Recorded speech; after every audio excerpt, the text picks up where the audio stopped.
반가. 안녕하세요. 박용덕입니다. 2024년 제35회 공인중개사 시험대비 기출보객이 21회 17번 문제입니다. 인장 등록에 관한 설명으로 틀린 것입니다. 1번 등록할 인장은 원칙적으로 가로세로 각각 7mm 이상 10mm가 아니라 30mm죠. 30mm, 7mm 이상 30mm 이하입니다. 그래서 1번이 틀린 정답이 되겠습니다. 개인이 7mm 이상 30mm 이내의 실명도장이면 되죠. 법인인 경우에는 법인 인감도장이어야 하니까 크기 제한은 없습니다. 자, 그 다음에 2번 지문입니다.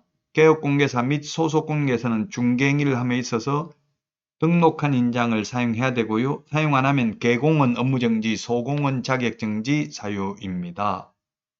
3번 분사무소에서 사용할 인장의 경우 상업등기규칙에 따라 법인의 대표자가 보증하는 인장을 등록할 수 있다.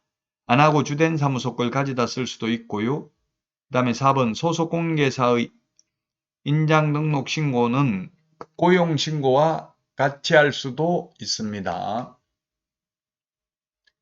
그리고 개업공개사는 등록 신청하면서 같이 할 수도 있고요. 별도의 인장 등록 신고서에 의해서 할 수도 있기 때문에 인장 등록 방법은 3가지가 있습니다. 자, 그 다음에 5번에 등록 인장을 변경한 경우 7일 이내에 변경 등록해야 됩니다. 7일 이내 사후 7일 이내에 변경 등록을 해야 됩니다. 자, 다음은 18번 문제 보도록 하겠습니다. 틀린 것입니다. 1번 양벌 규정은 소속 공개사가 과태료 부과 대상인 행위를 한 경우에도 적용된다 했는데 양벌 규정은 행정형벌만 적용됩니다. 법제 50조에 규정하고 있는데 양벌 규정 고용인의 업무상 행위가 법제 38조 행정형벌에 해당되는 경우에는 38조가 아니고 48조 그 행위자를 보란 외에 그 개업공개사에 대해서도 해당 조에 규정된 벌금형을 과하는 게 양벌규정입니다. 양쪽을 다 벌하는 게 양벌규정이죠. 행정형벌만 양벌규정이 적용됩니다. 그래서 1번은 틀린 지문이 되겠습니다. 48조, 49조 행정형벌을 위반한 경우에만 적진역 벌금이 행정형벌이 되겠습니다. 1번이 틀린 정답이고요. 2번 등록관청의 관할구역 안에 2개 이상의 사무소를 둔 공인중개사인 개업공개사는 1년 이하의 징역 또는 1천만 원 이하의 벌금에 처한다. 예, 그렇습니다. 이중사무소 1년에 1천만 원이고요.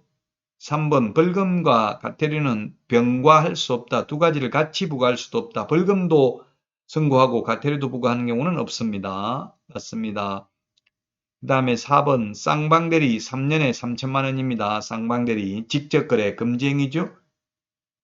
맞고요. 5번 개업공개사가 보조원의 위반행위로 양벌규정에 의하여 벌금형을 받는 경우 이 법상 벌금형을 선고받고 3년이 경과되지 아니한 자에 해당하지 않는다. 예, 판례입니다. 이 법 위반으로 300만 원 이상 벌금 받으면 3년간 결격사유죠. 그러나 직원 잘못으로 양벌 규정에 의해서 사장인 개업공개사가 벌금형을 받아도 그건 이 법에 의한 벌금이 아니므로 결격사유가 아니다. 만약 직원 잘못으로 결격사유에 해당된다면 불안해서 직원 고용 못하겠죠. 차라리 혼자 사는 게 낫겠죠. 그래서 직원 잘못으로 받은 벌금은 이 법에 의한 벌금이 아니라는 게 판례의 태도가 되겠습니다. 다음 19번 문제 보도록 하겠습니다. 손해배상 책임에 대해서 옳은 것입니다. 1번 의뢰인에 대한 손해배상 책임을 보장하기 위한 공탁은 중개업무 개시와 동시에 하여야 한다 했는데 업무 개시 전에 해야 됩니다. 등록 후 업무 개시 전에 해야 됩니다. 그래서 1번 틀렸습니다. 2번 법인이 아닌 개업공개사가 손해배상 책임으로 보증해야 할 금액은 1억 이상이 아니라 2억 이상이죠. 2억 이상. 2023년 1월 1일부로 2배로 올랐습니다. 2억 이상이고요. 그래서 틀렸고 3번은 공탁으로 손해배상을 한 개업공개사는 15일 이내에 그 부족하게 된 금액을 보전해야 된다. 네, 30일이 아니고 15일입니다. 30일이 아니고 15일이 되겠고요. 그래서 3번 틀렸습니다. 2번은 2억이라고 했죠? 자, 그 다음에 4번입니다. 지역농협의 경우에는 얼마입니까? 지역농협은 1,000만 원이 아니라 2,000만 원으로 모든 특수법인 2,000만 원 이상으로 개정됐습니다. 2023년 1월 1일부로. 자, 그 다음에 5번 중개행위에 따른 확인 설명 의무와 그 위반을 이유로 하는 손해배상 의무는 중개 의뢰인이 개업공개사에게 소정의 보수를 지급하지 아니하였다고 해서 당연히 소멸되는 것은 아니다. 예, 이게 정답이네요. 5번이. 그래서 무상중개 보정 중개보수를 안 받았다 하더라도 확인 설명해야 되고요. 확인 설명을 하지 않거나 잘못해서 손해가 생겼다면 그 손해를 배상해야 됩니다. 물론 재산상 손해고요. 자, 그래서 19번에 5번이 정답이 되겠습니다. 요건 20일의 기출문제를 현재 유형에 맞게 고쳤죠. 보정설정금액 이런 게 옛날에는 보정설정금액이 지금의 절반밖에 안 됐었죠. 예를 들면 옛날에는 개인 1억이었는데 지금은 2억입니다. 법인은 옛날 2억이었는데 지금 4억이고요. 자, 다음은 20번 문제 보도록 하겠습니다. 중개보수 옳은 것은 했는데 1번 교환계약의 경우에는 평균가액이 아니라 거래금액이 큰 걸 기준으로 합니다. 평균가액 X입니다.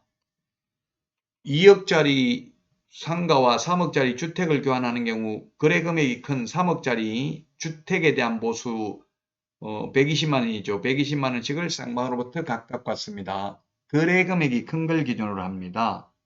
그래서 1번 틀렸고요. 자, 그 다음에 동일한 중개상물, 동일 당사자, 동일한 기회에 매매를 포함한 둘 이상의 거래가 이루어지는 경우 매매에 대한 거래 금액만을 적용합니다. 집 팔고 그 자리에 세입자를 눌러 사는 경우에 매매 계약하고 임대차 계약이 동시에 이루어졌지만 매매에 대한 중개보수만 받을 수 있습니다.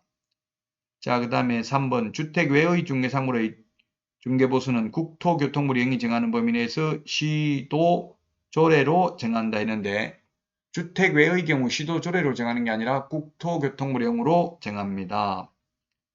자, 그 다음에 4번 주택 외의 중개상물의 경우 국토교통부령에 보면 매매는 첨부는 구죠. 임대차도 물론 첨부는 구입니다. 쌍방으로부터 각각 받습니다.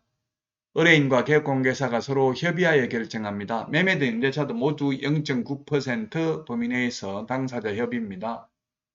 주택의 경우에는 매매는 첨부는 7, 0.7, 임대차는 첨부는 6, 0.6% 범위 내에서 시도 조례로 정하죠. 자, 그 다음에 주택 임대차의 경우 중개보수는 거래금액의 첨부는 9를 받을 수 있다 했는데 주택 임대차의 경우는 최대 첨부는 6 범위 내에서 시도 조례입니다. 그래서 X가 되겠습니다. 4번이 정답이 되겠습니다. 자, 이번 시간 여기까지 하고요. 여러분들 다음 시간에 찾아뵙겠습니다. 다음 시간에 만나요. 안녕.